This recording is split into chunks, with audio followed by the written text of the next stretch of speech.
Y yo creo que hoy en Dallas ganó el mejor equipo. Y yo entiendo que duela porque la realidad es que las imágenes de Cristiano Ronaldo entre lágrimas despidiéndose de la Copa del Mundo marcan claramente el fin de una era. Un futbolista gigante que terminará su carrera sin siquiera poder participar de una final del mundo en su historia. Ahora, la realidad es que Portugal ha perdurado hoy y ha demostrado y confirmado todo lo que fue durante esta Copa del Mundo 2026. Un equipo sin sorpresas, un equipo predecible, un equipo sin cambio de ritmo, un equipo que en ninguno de los partidos que ha jugado en esta Copa del Mundo, siquiera aquel en el que goleó 5-0 Uzbekistán, pudo demostrar y pudo agrupar toda la jerarquía individual que traía en esta generación dorada. Joao Neves, Vitinha, Bruno Fernández, el propio Bernardo Silva en el banco de los suplentes, ninguno de ellos pudo acompañar a este Cristiano Ronaldo que se termina despidiendo hoy de la Copa del Mundo 2026 en manos de una España que lejos está de ser la España que veníamos a ver en esta Copa del Mundo, que hoy volvió a ser monótona, que hoy volvió a tener un ritmo lento,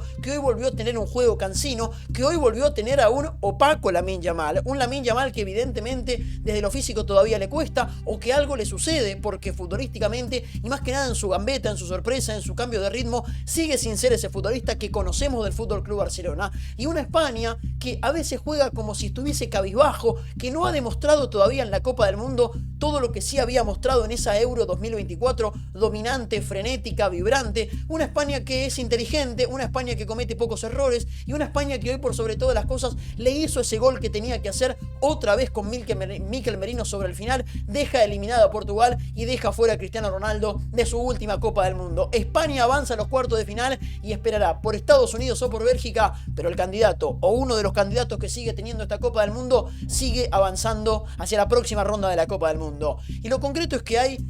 probablemente bastante para analizar, o por lo menos mucho para decir de un partido en el que yo creo que uno miraba la previa de los octavos de final del Mundial y se encontraba con un Portugal-España prometedor, vibrante seguramente, con probablemente el enfrentamiento de los mejores mediocampos que ha tenido la Copa del Mundo, o que tenía por lo menos en la previa, no que ha tenido, porque estaba Rodri, porque estaba Pedri, y porque estaba Dani Olmo o Fabián Ruiz en su defecto, y porque estaba Joao Neves, porque estaba Vitinha, y porque estaba Bruno Fernández. No sabíamos bien en la previa qué mediocampo, si el portugués o el español era mejor, pero en caso de que se enfrenten en este clásico ibérico, claramente iba a ser un partido de mitad de las canchas dominantes. Y yo creo que hoy tuvimos todo lo contrario. Hoy tuvimos dos equipos que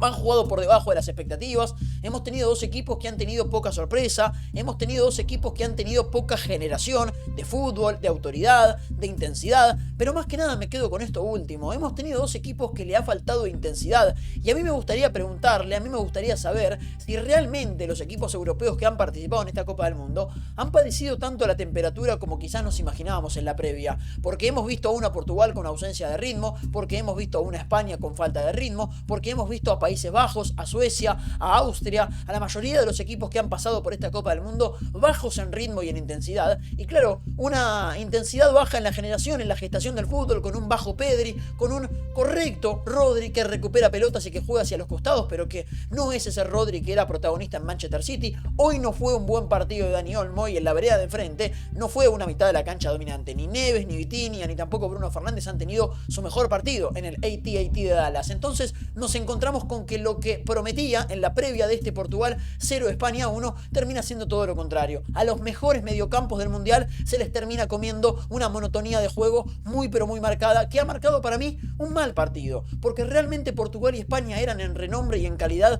uno de los mejores partidos de la Copa del Mundo. Ahora, en propuesta futbolística, en atracción, casi como si te dijese de un show esto se tratase, yo creo que hemos visto un partido que ha estado por debajo de las expectativas, que es cierto ha tenido alguna que otra chance clara de España antes del 1-0, por ejemplo en los pies de Mikel Oyarzabal, un mano a mano del futbolista de la Real Sociedad que no pudo convertir en el primer tiempo, y alguna que otra de Portugal también, antes de la lesión de Nuno Méndez, que yo creo que le impidió bastante poder continuar con cierto buen juego que había encontrado por la banda izquierda. Ya nos vamos a meter ahí, pero lo concreto es que hoy Portugal y España yo creo que han jugado por debajo de las expectativas, y no es casualidad, creo que hemos tenido pretendientes europeos en líneas generales, rivales europeos, equipos europeos muy por debajo de las expectativas. Portugal no ha sido el único, España por lo general en esta Copa del Mundo, más allá del partido contra Austria y ese ratito en el primer tiempo contra Arabia Saudita, ha jugado por debajo de lo que nos esperábamos. Y también Países Bajos, y también Suecia, y también Croacia. y también Inglaterra, que sigue avanzando en esta Copa del Mundo a pesar de tener quizás algunas cosas o algunas facetas que desde lo futurístico no le convencen. Pero más allá de corrernos del foco y de hacer prácticamente un análisis general sobre la estadía europea en esta Copa del Mundo, que tiene un representante que es Francia, que yo creo que para UEFA es el principal factor de ilusión que tiene para poder volver a llevar la Copa del Mundo a territorio europeo, al viejo continente. Hoy Portugal y España han tenido una continuidad en cuanto a lo que habíamos visto en los últimos partidos, Croacia para Portugal y Austria para España, y me quiero meter a hablar primero por una España que yo creo que es la que más ha controlado en el partido, es la que más ha impuesto las condiciones, es el que más ha manejado la batuta de lo que significa la radiografía general de España 1, Portugal 0. Ahora, esa España, una España que habíamos visto muy buena contra Austria, más que nada en el primer tiempo y un rato en el complemento también, no fue nada que ver a lo que vimos hoy en el partido contra Portugal. Yo creo que España hoy se ha vuelto a parecer a la de la fase de grupos y no tanto a la del partido contra Austria. Y es llamativo porque habíamos encontrado, o nos imaginábamos, un Luis de la Fuente que había encontrado el equipo, que había encontrado la manera y que habíamos titulado en el último video que analizamos de España en este canal, que España jugando así era la candidata que venimos a buscar en esta Copa del Mundo. Ahora, hoy con los mismos 11, hoy con los mismos intérpretes, España en faceta futbolística, España en cara, España en intensidad, no fue nada que ver al equipo que le vimos más que nada en ese primer tiempo contra Austria. Y es cierto que el contexto era más exigente, que el rival era mayor, que el rival también juega, y eso siempre es un factor a analizar. Ahora, hoy los avances de Cucurella no fueron con tanta personalidad como el otro día. Hoy Pedro Porro no pasó al ataque con tanto criterio y casi no pisó el área como si lo había hecho contra Austria. Hoy otra vez fue un cabizbajo Pedri y hoy Lamine Yamal tampoco pudo ser ese futbolista que proponga el 1 contra 1 y además lo gane, porque que lo propone, lo propone. Claro está, es parte de su identidad. Ahora, ¿cuántas veces Lamine Yamal o a Nuno Méndez o a Nelson Semedo le pudo ganar ese 1 contra 1? Lamine Yamal sigue siendo un Lamine Yamal opaco en esta generación del fútbol español y además tampoco ha jugado un buen partido Mikel Oyarzabal, que había jugado bien contra Austria, lo propio para Alex Baena. Tuvo que resolverlo desde el banco de los suplentes Mikel Merino por un Dani Olmo que había sido fundamental en el partido contra Austria y hoy no jugó un buen partido, no encontró los espacios, no encontró los huecos, no lo encontraron a él tampoco cuando sí encontró los espacios y los huecos, y prácticamente España nunca generó peligro en el arco de Portugal más allá de ese mano a mano de Mikel Oyarzabal. Y a mí me preocupa porque es una España que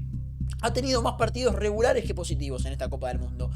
Y yo creo que para ser o para teñirte de una candidata seria, más allá de que España sigue avanzando y a paso firme en esta Copa del Mundo, donde le han hecho pocos goles, donde de hecho prácticamente no ha sufrido en la fase de grupos ni contra Uruguay, ni contra el primer partido contra Cabo Verde, más allá de que no lo pudo ganar, ni contra Arabia Saudita tampoco, ni contra Austria. Es un equipo que avanza, que lo hace a paso firme, pero que todavía no demuestra futurísticamente esa identidad que la destaca. Y si hablamos de esto en España, hablamos porque ha sido un equipo, ha sido un plantel y particularmente ha sido un entrenador que ha logrado impregnar de identidad a este seleccionado español. Y entiéndanme, no digo que España sea una catástrofe, no digo que España sea un equipo que ha estado por debajo de las expectativas, o sí, porque las expectativas eran verdaderamente altas. Estoy comparando a esta España, versión 2026, versión mundial, que todavía no enriquece del todo, contra su misma versión española de la Euro 2024 y contra su misma versión española de la Nations League 2025. Estamos comparando España contra la misma España. Y acá es donde está el primer foco de conflicto cuando comparamos a España con la misma España. Esta España que avanza a la Copa del Mundo, que comete pocos errores y que no recibe goles, es una España que del medio hacia adelante no convence en lo más mínimo en comparación a lo que había sido aquella Euro 2024. No es un equipo dominador en esencia como sí lo había sido en ese campeonato, es un equipo mucho más lento y mucho más predecible de lo que sí había sido en ese campeonato, y vuelvo a repetir lo mismo, si bien España gana, si bien España avanza, yo creo que eso es lo importante. Si tenemos que juzgar a España por su misma vara generada, un equipo con identidad, un equipo atractivo, un equipo con ritmo, un equipo con vértigo, España está lejos de ser ese equipo con ritmo, con intensidad y con vértigo. Sí es un equipo que avanza, sí es un equipo que no recibe goles, sí es un equipo que hoy le ganó a un rival difícil como lo es Portugal. Ahora, mi pregunta es, ¿a esta España le alcanza para ganarle a esta Francia? Porque el próximo paso de España, pasando por los cuartos de final, donde sea Bélgica o Estados Unidos, creo que España es más rival que los dos, es más equipo que los dos. Ahora, aquella España en la Euro 2024 que muy bien y con mucha categoría le ganó a Francia, ¿está para ganarle a esta Francia en la Copa del Mundo? Yo creo que esa es la gran pregunta. Y creo que esa es la gran distinción de una España que hoy está por debajo de lo que había sido aquella España versión 2024. Y obviamente si nos metemos a hablar de los nombres propios, hoy han tenido un muy mal partido. Hoy ha tenido un partido cabizbajo, dos jugadores a los que España necesita cabisalto, a los que España necesita con mucha personalidad, a los que España necesita con mucha presencia. Sin la presencia y sin la personalidad de Dani Olmo ni de Lamine Yamal, España futbolísticamente y en materia identitaria se diluye. España sin Lamine Yamal, sin ese cambio de ritmo, sin esa sorpresa, sin ese jugador que pide todas las pelotas y se lleva por delante a sus rivales con esa gambeta extraordinaria que tiene en Barcelona y que casi no ha podido mostrar en esta Copa del Mundo, se desdibuja por esa banda derecha, no tiene profundidad, no tiene desborde, tampoco tiene gambeta hacia adentro, tampoco tiene cambio de ritmo, tampoco encontramos un Lamine Yamal asistidor, como sí ha sido la Liga de España en este último tramo y en esta última temporada, y obviamente sin Dani Olmo, que ocupa bien los espacios, sin Dani Olmo que aparece entre líneas, sin un Dani Olmo que genera movimientos y que mueve los engranajes para que Lamine Yamal los ocupe, para que Pedri los aproveche, sin Lamine Yamal determinante y con cambio de ritmo, y sin un Dani Olmo que pueda cumplir esa función y que pueda mejorarle la cara, que pueda hacer sonreír a esta España,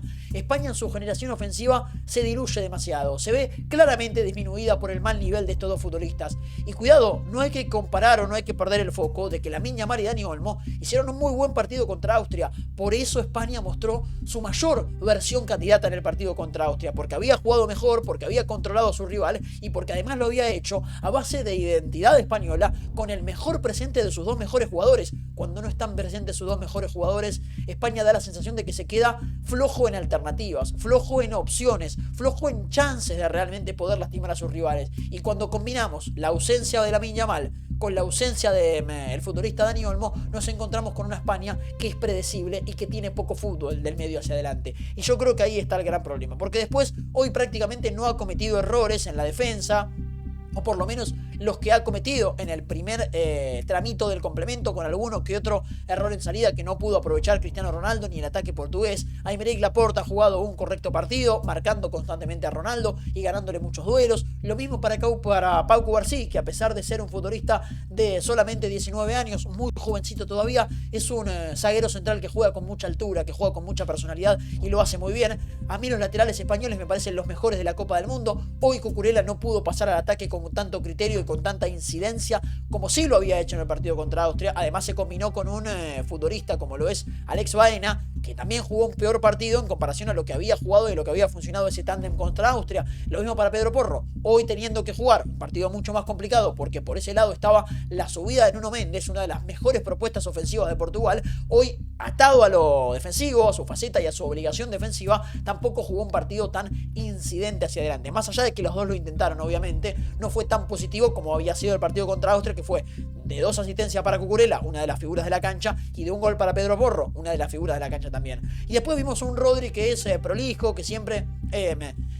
o que por lo menos pierde pocas pelotas, que siempre es un futbolista parejito en su nivel y que comete pocos errores, que además ha ganado duelos individuales, o por lo menos cada vez que Bruno Fernández se ha arrimado hacia adentro, se los ha ganado. Hoy Joao Félix hizo ese rol de intercambiar para que Bruno pueda recostarse sobre la izquierda y ahí recuperar o ahí empezar a tener algún que otro contacto con la pelota. Cuando Bruno estuvo por dentro, el eje central de la mitad de la cancha fue del futbolista ciudadano, no fue del hombre de Manchester United, sino del hombre de Manchester City.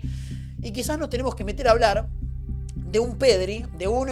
futbolista del Barcelona, que lo conocemos obviamente de su protagonismo en la ciudad condal y que hasta aquí en los Estados Unidos de América no ha sido ese futbolista protagonista que sí es en Barcelona. Y a mí me llama poderosamente la atención porque el contexto para Pedri no es desfavorable. Pedri está acompañado de un Rodri que hace las de Frenkie de Jong, que hace ese trabajo sucio, que corta pases, que es el primer pase en salida, que además lo hace muy bien hacia los costados y hacia adelante. Rodri es un futbolista muy prolijo, muy parejo para bien, y luego acompañado de Dani Olmo, que suele ser su combinación también en Barcelona. A veces lo hace Fermín López, que no puede estar en la Copa del Mundo por lesión, pero yo creo que estamos viendo un Pedri en materia de identidad también, acompañado por todo el contexto español, algo desdibujado, algo desfavorecido. Pedri no es el jugador que rompe líneas con sus pases, que gambetea, que genera algo distinto, que rompe la monotonía con una genialidad característica y propia de la cabeza que tiene Pedri como futbolista. Yo creo que estamos viendo un Pedri por debajo de la expectativa y por debajo de lo que el mismo Pedri nos había demostrado en algún momento de la temporada en Barcelona,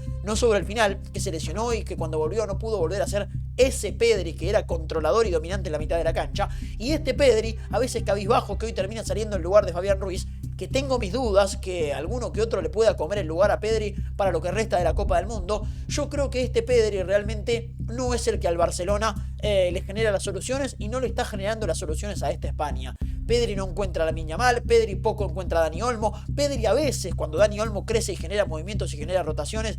ocupa ese lugar para dar un paso hacia adelante y meter un pase clave. Habría que leerla, la estadística de los pases claves de Pedri en la Copa del Mundo, porque debe ser muy baja en comparación a lo que le vimos a Pedri en las últimas temporadas en el Barcelona. Y luego Borja Iglesias hoy volvió a tener un partido, Mikel Oyarzabal volvió a tener un partido discreto otra vez, con pocos toques de pelota, con poca generación en el juego también, y además fallando ese mano a mano que si lo hubiese abierto más temprano España podría haberlo resuelto también más temprano. Y a España se lo termina resolviendo antes de pasar a hablar de Portugal, porque obviamente habrá mucho para decir de Portugal, y quizás también sea repetir muchos conceptos de lo que hablamos en el análisis contra Croacia. Yo creo que hoy, otra vez, y entrando desde el banco de los suplentes, Mikel Merino es un jugador importante para España, pero yo creo que Luis de la Fuente no debe confundirse en que lo mejor de España se vio con Olmo en cancha, a pesar de que hoy Olmo haya jugado un discreto partido y no haya sido el Olmo que le generó a España todo lo que le había generado en el partido contra Austria, que lo dijimos en este canal, para mí fue el mejor jugador de la cancha. Pero Mikel Oyarzabal, cuando no está bien, encuentra en la presencia de Mikel Merino, que obviamente Mikel Oyarzabal después salió para que ingrese el pan de Iglesias, ya con el primer gol de Mikel Merino convertido en el partido. Cuando está Merino, España tiene un segundo delantero que pisa el área, o tiene un volante central que pisa el área como un falso delantero, mejor dicho, que le quita esa responsabilidad a Mikel Oyarzabal de ser un centro delantero y un número 9, que él en esencia no lo es, por más que convierta muchos goles y su promedio goleador en el seleccionado sea muy bueno. Mikel Oyarzabal a veces no tiene los partidos goleadores, como no lo tuvo hoy, que tuvo mano a mano y no lo pudo convertir, y sí, Mikel Merino puede ser, entrando por detrás de Mikel Oyarzabal, esa solución en la ofensiva española. No hay que descartarlo. Yo no creo que sea la mejor solución para jugar como titular, porque ahí España rompe la mitad de la cancha y ahí España deja de ser un equipo identitariamente positivo, porque yo creo que Dani Olmo es más condescendiente con la identidad española, con cómo quiere o debe jugar la España de Luis de la Fuente para poder volver a ser ese equipo controlador que fue en la Eurocopa. Mikel Merino no es ese jugador para España, pero sí es una buena alternativa para poder entrar desde el banco de los suplentes a resolver partidos. Hoy lo hizo también contra Alemania, en la última Eurocopa, pero yo creo que jugando como titular, Mikel Merino de alguna manera termina rompiendo esa generación o ese buen hábitat natural que se genera cuando juega Dani Olmo, cuando juega Pedri y cuando juega Rodri. Que repito, hoy no estuvo bien, porque hoy España no se sintió del todo cómodo, o por lo menos no fue tan cómodo la mitad de la cancha española como si había visto el partido anterior contra Austria. De todas maneras, creo que Dani Olmo no debería perder su titularidad, porque puede ser un equipo o un jugador que en tendencia natural, que con sus propios movimientos y también con sus aportes con pelota, sin pelota, Dani Olmo siempre podría generar, o por lo general mejora a esta España, mejor dicho. Entonces por eso no creo que deba salir del 11 titular, a pesar de que hoy su partido no haya sido ni de cerca aquella versión muy positiva que vimos en el partido contra Austria. Pero claro, hablamos mucho de Portugal, que a ver, yo de Portugal vuelvo a decir lo mismo que dije el otro día. Yo creo que futurísticamente Portugal es una de las grandes decepciones de esta Copa del Mundo. No por el resultado, no porque haya quedado eliminada en los octavos de final, que para mí, a ver, es una instancia a la que llegó a donde tenía que llegar. Si bien pudo haber ganado el grupo y hoy estar pensando en jugar contra Suiza y no contra España, lo cierto es que Portugal termina perdiendo un grupo que podía perder contra Colombia y termina cayendo en un duelo que podía caer contra España. Dos rivales exigentes a los que Portugal, yo creo que se vio dominado en los dos. Si bien Colombia no le pudo ganar y España le ganó sobre el final, yo creo que Portugal jugó un poco peor que Colombia y creo que Portugal jugó un poco peor que España. Ahora, por la clase de futbolistas que tenía Roberto Martínez, en Joao Neves, en Vitinha, en Bruno Fernández, en el mismo Cristiano Ronaldo, ha quedado demostrado que Portugal esas individualidades no las pudo juntar nunca. Y ha tenido un equipo monótono, ha tenido un equipo sin sorpresas, ha tenido un equipo que realmente no ha puesto contra las cuerdas a prácticamente ningún rival, ni a Congo, ni a Colombia, ni a Croacia, ni a España, solamente Uzbekistán, que verdaderamente ha demostrado estar muy por debajo de la exigencia que requiere la Copa del Mundo, o por lo menos para jugar esta clase de partidos contra una grande como es Portugal. Portugal no puso contra las cuerdas a nadie en esta Copa del Mundo, e identitariamente no lo hizo, porque identitariamente yo creo que es un equipo que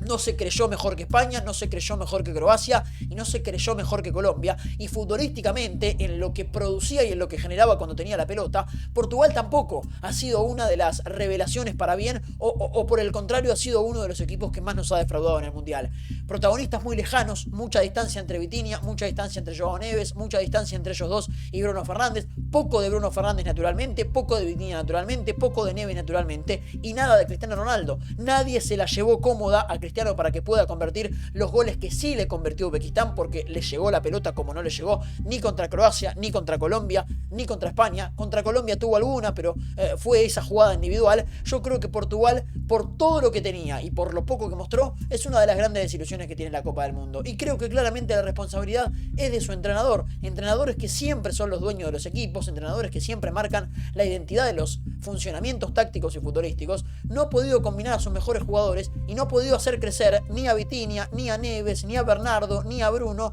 ni mucho menos a Cristiano Ronaldo. Nada de los extremos, ni de Neto, ni de Leao, ni de Joao Félix. Creo que Joao Félix en el pasaje de la Copa del Mundo termina siendo llamativamente el mejor de los extremos que han jugado en Portugal. A mí Neto y su Mundial no me convenció, a mí Leao y su Mundial no me convenció, a mí Conceição y su Mundial tampoco me convenció. Yo creo que esta Portugal, que encontró sustento en Nuno Mendes en parte del primer tiempo y que se le termina yendo lesionado, para mí el mejor portugués de todos los que jugaron hoy en el partido, el rato que pudo, Nuno Mendes ya le alcanzó para ser el mejor portugués de la cancha. Evidentemente Portugal y Cristiano Ronaldo no han estado a la altura de la exigencia que requiere pelear una Copa del Mundo. No han controlado ningún partido, no han propuesto la idea y la identidad de juntar y de mejorar a sus mejores jugadores. Evidentemente Portugal deja mucho que desear en este Mundial. Y si bien llegó hasta donde tenía que llegar, porque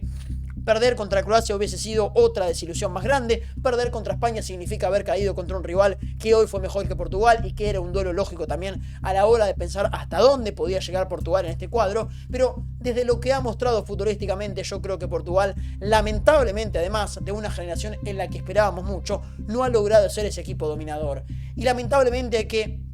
poner en palabras este cierre de la carrera de un grandísimo futbolista. Hay que cerrar de alguna manera la etapa de Cristiano Ronaldo en Copa del Mundo pasando sin pena ni gloria, con pocos goles en rondas de eliminación directa, con pocos partidos memorables en mundiales, hoy sin tener